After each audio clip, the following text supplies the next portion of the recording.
You're tuning into Black and White Sports on YouTube. The no-holds-barred truth on sports. The main event starts. All right, Black and White Sports. Well, we're going to talk about the Chicago Bears a little bit, but more specifically, we're going to talk about the Tampa Bay Buccaneers.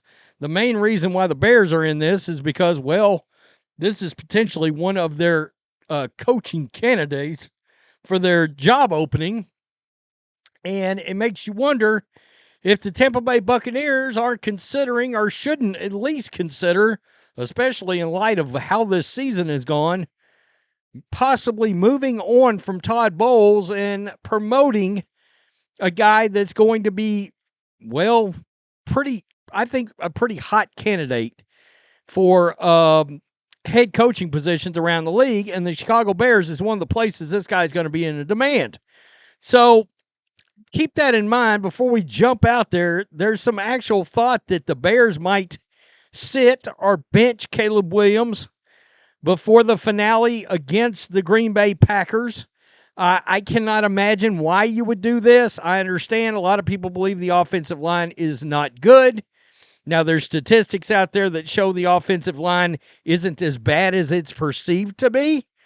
And I understand they're not great, and at times they haven't looked good. But the fact is, Caleb Williams hadn't looked good from a timing and rhythm standpoint of throwing the football. You know, when he starts getting out of the pocket and ad-libbing, yeah, at times he looks fantastic doing that. And the other times he's holding on to the ball too long and he's getting crushed back there and taking sacks. So I cannot imagine if you got a rookie quarterback why you would not want him to have reps unless you are trying to keep the blowback, the backlash of how he has looked, and at times visibly frustrated.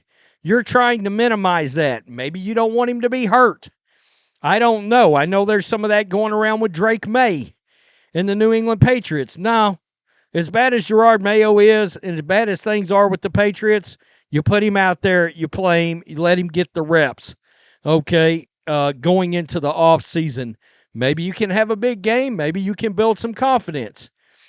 So today, guys, I don't know if you guys realize this, but Baker Mayfield had a gargantuan game for the Tampa Bay Buccaneers. One of the biggest games by any quarterback all year long. 84.4% completion, 359 passing yards, 5 touchdowns today. And in case you also don't know, Baker Mayfield is having a massive season, folks. He's now got 39 touchdowns and about 4,400 yards. And you got to ask yourself, and I don't know, he came into today ranked 3rd in passing touchdowns. He's got another 3 rushing. I don't know whether or not he rushed one in today. I don't think he did. But nonetheless, and let me look right here. It's rushing. No, he did not rush in a touchdown, but he's got 3 on the season. So he's got well over 40 touchdowns now. And a lot of the reasons for that is this guy we're going to be talking about right here. A guy that's linked to the Chicago Bears, Liam Coen. Now, there's been a little fire around him and the New England Patriots as well.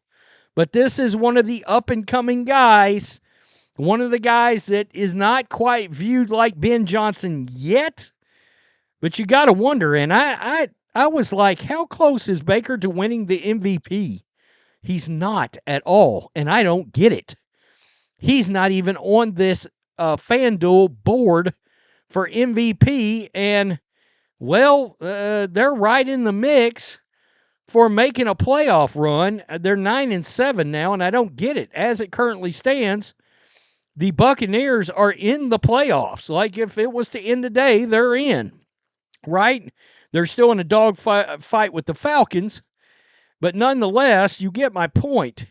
It's really because of Liam Coen starting to get linked to the Chicago Bears. You got to remember, Jacksonville Jaguars are likely, very likely, by the way, based on a report I saw earlier, very likely to have a job opening this guy's probably going to be gone from Tampa Bay unless you fire Todd Bowles. And I got to be honest, I kind of understand the logic here because you've got a quarterback, keeping in mind the job that Baker has done walking in behind the GOAT, walking in behind Tom Brady, and you've got a quarterback that this year, after today, has 39 touchdowns and threw for 28 touchdowns last year. I mean, it's pretty clear. There's no confusion any longer. Baker Mayfield is a real franchise quarterback, and Tampa, obviously, is going to be really competitive as long as Baker is there. Well, do you want to break up his most valuable asset? He already lost Dave Canales to the Panthers.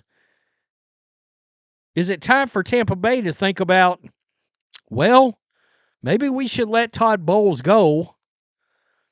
And who knows, maybe somebody else would hire Todd Bowles. I kind of doubt it, but maybe they would. At the very least, he'd get immediately hired as a defensive coordinator. But do you consider letting Todd Bowles walk so you can promote Liam Coen? And, we talk about the lack of experience from somebody like Gerard Mayo. You want to know how scary that is? This guy is 1 year older than Gerard Mayo. Look at all these coaching years that he's got under his belt. 1, 2, 3 years with the Rams. Then he was the OC and the quarterbacks coach at University of Kentucky. Then the OC with the Rams. Then the OC and quarterbacks coach with Kentucky again. And now the OC with the Buccaneers. So the guy has paid his dues, never mind the fact all these years with Maine, UMass, Brown. You can see all that, right? Is it time to think about letting Todd Bowles go? Appearing on his colleague Mina Kimes' podcast, God Help Us All, Ben Zolak noted that Bucs fans who Twitter him seem to have a strong desire to wash their hands of Coach Todd Bowles and promote offensive coordinator Liam Coen to replace him.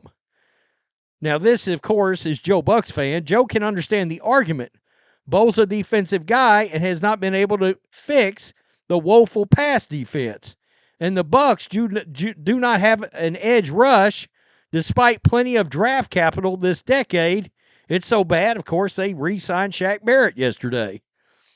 So because of that, you got to wonder, is it time? So apparently Bucs fans may have been bombarding Solak with pleas for the Bucs to hire Coen. I don't know why they think he can do it. Does Solak have some kind of weird influence over Team Glazer? Anyway, Solak seems miffed at Bucs fans if he wants evil to befall them. Hey, do you have a lot of Bucs fans in your mentions, saying they want to fire Bowles to promote Coen? Mina Kimes says, I've seen it floating around. I want so badly for Liam Coen to get hired somewhere else so Bowles can hire another OC just to see how Bucs fans deal with it. They are very committed, I feel like, to Cohen's future. Well, they like what they see, and again, they're seeing this kind of production out of this guy that the Cleveland Browns gave up on, by the way. And Jimmy Haslam will never, ever, ever take the clown shoes and the clown hair off and the makeup off for getting rid of Baker Mayfield. But it does raise a question, and now Liam Cohen's being tied to Caleb Williams and the Bears. You got to think that it makes some sense. It does. Is he Ben Johnson? No, but he's going to be considered the next best thing. Cliff Kingsbury's going to be in there with the Bears too. But you got Jacksonville, who's got Trevor Lawrence, and they're going to be looking for a QB whisperer there too. And guess what? This guy's done all of this with a guy that the Browns gave up on. Now, they shouldn't have, but they did. I mean, Baker was hurt. I still don't understand that. But they're going to be looking, teams are going to be looking to bring this guy in to potentially either fix or keep rolling with their quarterback. He's been whispered in New England, too, as a potential candidate to pair with Drake May. Trevor Lawrence, Liam Coen, Drake May, Liam Coen, Caleb Williams, Liam Coen, whoever they get with the Jets, Liam Coen, you get the point. So should the Buccaneers, it's a great question to ask.